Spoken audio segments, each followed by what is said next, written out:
DRX for locking in the Gnar, because Seraphine Scion is free win territory, right? Like, that is just very scary. However, Gnar does very well into Scion in the lane, but what T1 have done, they've gone and just kind of tickle, and that makes you sad because you want to blow people up. Poor early angle from Cuz here. Yeah, looking to try and go aggressive. Is going to wrap all the way around. You can see Bao and Becca not getting wind of this just yet as the crashdown comes through. Carrier with a really nice stun spear, not going to connect, but Bao still taking a lot of damage. The empowered pounce and the ignite going to come in, but the answering kill is there for Bao. As that is to actually execute well on the play. Sokai's ultimate. Yeah, does actually find it here onto Faker. The beat drop's going to connect as well, and Faker, you can't Kingslayer enough out of that one. The watch out Eve is not going to be watched out of, and Pyoshik will be able to grab that one. Second kill. Stayed alive, right? Bao didn't get so lucky as Carrier going to find the attract repel stump. There's the flash on in from Pyoshik. It's a very sleepy Rel, and they're looking to try and take her down. No flash available. Becca secures it. Now 3-1 in favor of DRX, and this bottom side that you said needed to win, still not winning. Think about it, the more I like the Zyrakan as well, because they provide you with a lot of threat. Faker. Yeah, Becca is actually rotating in. The Encore just going to 100% miss as Cuz looking for it one more time. Very dead is the Gnar as Faker's just going to teleport out. Says goodbye to everyone, and now he's backing a player from like Season 1. So shout outs to those of you who have been playing for an extraordinarily long time and watched a lot of Dyrus' stream back in the day. That's a... He wanted to hit the spike, so maybe we were just a bit premature. Gonna try and make it work now. However, Elder's gonna come up here. Yep. Faker actually avoiding a lot of Sulker's poke as well. Certainly works out. Kanna just gonna try and absorb to the best of his ability. And does Flash. so. He's gonna lose the turret, but Teddy's still zoning Bao and Becca away from this one. And Faker now has a bit of a free lane. Sulker went back to base as Bao once again soaking spears. And this is actually what... just the heal from Rakan and the synergy that those two have. Guardian is still up. This is not an easy dive for T1. Featherstorm clans all available. Well, there's a change of corruption as the crashdown says goodbye to the Rakan. You said it's... What? Did that look difficult? It just didn't look that difficult to me, I'm not going to lie. As now Faker finds a Featherstorm. He'll be able to answer Bao, but not before he kills him. Throws that one out. The feathers go a little bit further away, but he can't recall them anyway, so he doesn't even mind, as that's a big old Gnar into the wall. But you can see this. He does manage to grab the kill onto Kanna, but now that's a very angry zombie that's looking for him, and Faker will pick this one up. I don't know how they do it, Chronicler, but T1, they found this mid-game skirmish. And let's see whether this can help them snowball. They still don't have self-sufficient, able to build crit. Oh yeah. Like, this is pretty ridiculous when it comes to scaling, and DRX already have an advantage. So you're talking about not being out of the woods. I'm saying that T1 needs to continue. But more, fight one person, fight two more people, get an ultimate, and keep that going for as long as you can. Oh, Becca pops! What the heck was that? Oh no, but the Encore is going to connect onto Teddy. He's going to be taken down. Sulker answers very nicely, and now Kingen into position. Bowling ball block. All in ever. And I've said that before. That was when Prince killed this DRX. You need to find the most insane all in ever. And then he Samira'd them at the Baron. He literally found exactly what you asked him to do, which is 100% the analyst's dream, as Kingen. Only mini-Gnar right now, as Cuz does have the smite, so that is going to be the Infernal Drake lockdown. That's the thing that makes it so difficult, right? T1 just warps these sorts of situations even when the draft says no. They came out. It's just the most difficult ability to land. It's not easy. You can get this one up. That's the one upside as T1. Yeah, like, it's Cloud Soul, who cares? Yep. We don't mind at all, because if it's Ocean Soul, this is a do or die situation. You cannot give Ocean to a Seraphine comp if you're the Poe comp. In this case, you know, sure. Well, Guardian going to help keep Bao safe. As T1 continuing to siege here, actually. Getting a fair bit of work done to this inner turret in the mid lane. Faker holding onto the top side as well, and you can see exactly why. I think this goes back to, and was very beautifully illustrated by the... Once again, going to be taking some damage here. He's taken a lot of abuse, to be perfectly honest, this series.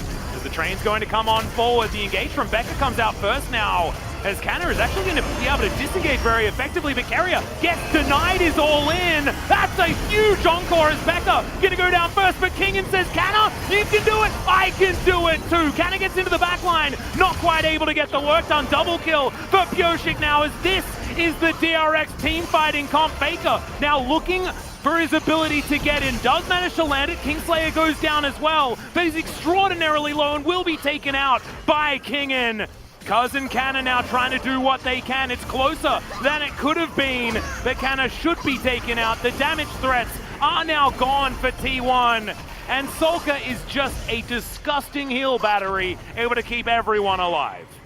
You see the value coming out there in the long fights, even though T1 gets so close, right? Faker does hit that abscond, can actually go in. He wants to look for that crucial blow, but as Lost King in goes in and stays alive no matter what. Carrier. Yeah, still looking for more as the Encore is going to come down just onto Carrier. He has a stopwatch. We'll see whether he can keep himself alive. Doesn't, of course, have his flash available, and the Rel is just going to fall down. The train comes through again as Canna tries to split up this fight, but now Cuz is in trouble. Pyoshik just toying with him in his jungle, and now DRX with 5 members look to move towards the Baron, and jungle is almost dead, right? Cuz cannot actually get back here unless he can primally surge about 100 times. Yeah, needs to try and heal up. Fortunately, there is the threat of a Mega Nod. There is still a front line, but can Cuz get to the Baron here?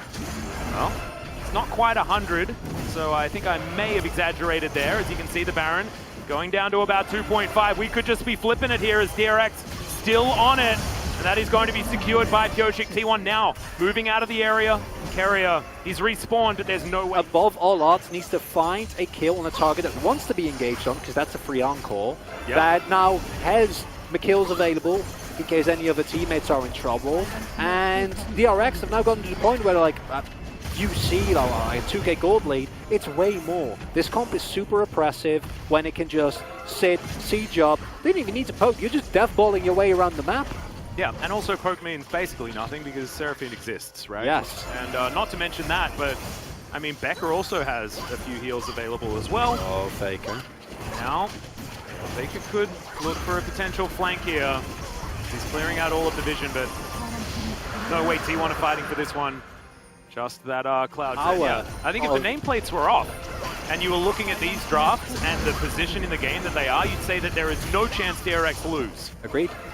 But sometimes you just have to change how you think about the game. And T1 recently have certainly been trying to force that. Bowling ball connects onto Canna. Now T1 looking for that wrap around. DRX not going to give them their engage opportunity.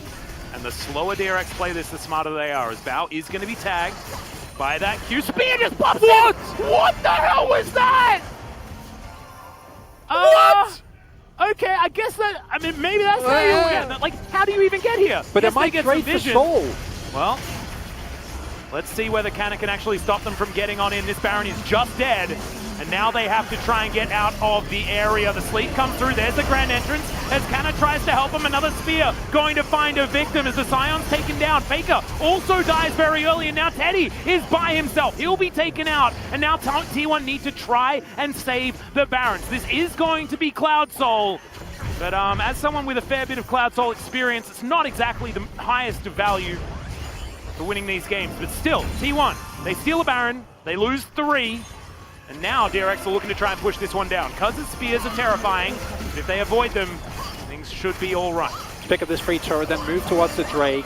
I would rather they don't like try and push it. Are they trying to look for an end or just for the inhibitor? Inhibitor would make sense, hopefully not greeding beyond that, as you should be able to pick up both. Now have a possible teleport angle is available. Split pushing very nicely though, as you can see. He doesn't even have a Baron, but it is just a little bit too scary here as that's kind of getting snared up. Now Kingin looking for a little bit, but that tower already falls, and Solka is getting chunked down. Faker, Kingslayering on top of Kingin here as the quickness is stolen away. He gets gnawed into the wall. Faker can still go golden, but he just doesn't. Oh no! Caught in the side lane, does manage to get the turret, but now T1 lose all of their pressure. And DRX looking to try and close this one in as I believe another spear just landed there as Kingin Strybreakering his way through. The train is going to get Canna out of this one as Cuz great sidestep on the bowling ball. Anyone just trying to disengage as best they can. Thankfully, tank does exist. And Canna will be able to get out with that one. T1 actually kiting back quite nicely here with all their spears and arrows. But they go all the way back as somehow that spear missed. And I was a little bit worried for a second there. If Becca like goes in and actually finds someone, then you can just end the game outright. Instead, Faker will be up in about 14 seconds. A teleport flank isn't really available here. When these piercing arrows hit, man, like this is where it's dangerous. And Kingen says no, Teddy! Immediately, QSS Flash to get himself out. The Encore is good, but Canna is tanking everything. Still, it is going to most likely be the end of his life. No, he gets himself the shield and just takes the train to safety. Turret not going to be so lucky, though, as the second inhibitor turret falls. They're not giving up. There's no inhibitors down. They can contest this Baron. Yeah, Cuz does insane damage. It's okay. That is the cleanse having to be used, or the QSS, sorry. Onto Teddy as Kingen only finds one with the ultimate, and now you've got Canna finding that backline. Teddy pretty much zoned away from this one, though, with Bao just fighting this one front to back. And Kingen is deciding on his way of taking this victory. Solka gonna have to walk on back as Teddy finds a few autos, a few piercing arrows.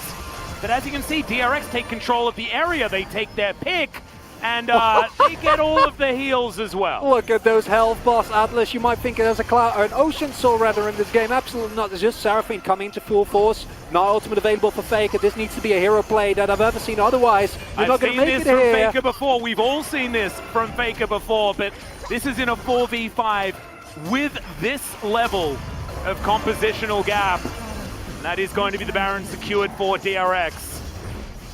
And they are moving towards an train and try and get himself here, but then he won't have that ultimate for the ensuing fight. T1 need to desperately find some way of buying time. Kingen looking to deny. The Chains of Corruption do connect, and now the train is drifting forward, but misses, actually crashes a little bit too early there. But T1 do have control of this area. Can they steal away the Elder Drake? It just goes down to Bao. Picks up the double. Faker's already dead. Becca steals the last one.